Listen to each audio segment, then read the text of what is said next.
Hey guys! Another day nga dito sa Amerika. Char, wala pa ako sa Amerika. Pero ngayon, papunta kami ng Santa Cruz Island. Matagal na nga akong nakatira sa Zamboanga pero ngayon lang ako makakapunta sa Santa Cruz Island. Ewan ko ba bakit ako hindi nakapunta dati? Pagkarating nga namin sa Paseo del Mar is nagantay lang kami ng schedule ng bangka na binook namin. Akala ko nga aabutin kami ng 30 minutes papunta sa island pero nasa 15 to 20 minutes lang pala yung biyahe. Depende siguro sa alon. Pero for real no, ang ganda ng dagat dito sa Santa Cruz Island and di ko alam bakit ako nag-expect ng literal na pink sand. Yun pala is para siyang may pink crystals lang kaya nagmukhang pink yung buhangin. Pagkarating nga namin is nagpaluto na ako agad ng kakainin pero hindi ko na siya na-videohan kasi nakalimutan ko. Ang in-order nga namin is na mukhang tao tsaka yung sea grapes. Di ko alam kung ano siya sa Tagalog yung sea grapes. Legit talaga ang sarap ng pagkain no kapag fresh na galing sa dagat. Habang nag-aantay nga kami maluto yung food is nag-volleyball muna yung mga kasama namin at dito nga pala ini-implement nila yung no food outside galing outside. Ano daw? No food na galing outside. Pero syempre matik na yan at may magdadala pa rin talaga ng pagkain galing sa labas. Actually magandang spot tong island pag gusto nyo mag-unwind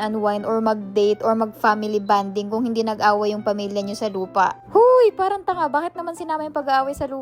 And dito nga kung hindi ko nakakalimutan, I think naka-schedule siya. So dito kami is half day lang kami nagstay and then umuwi rin kami after siguro an hour. Pero ang galing kasi nung pumunta kami dito is hindi masyadong matao so hindi siya crowded and hindi rin madumi yung place. After a few minutes nga pagkatapos namin kumain is dumating na rin yung bangka kaya sumakay na kami. Alangan, bakit di sasakay? Syempre sasakay sa bangka. Ano ba yan? Char, di ako galit ha. Pero yun nga, nung pagbalik namin sa dagat, nung pagbalik namin na papunta is medyo maalon. Pero nakarating naman kami ng safe. Yun lang guys. Bye! Kamaya!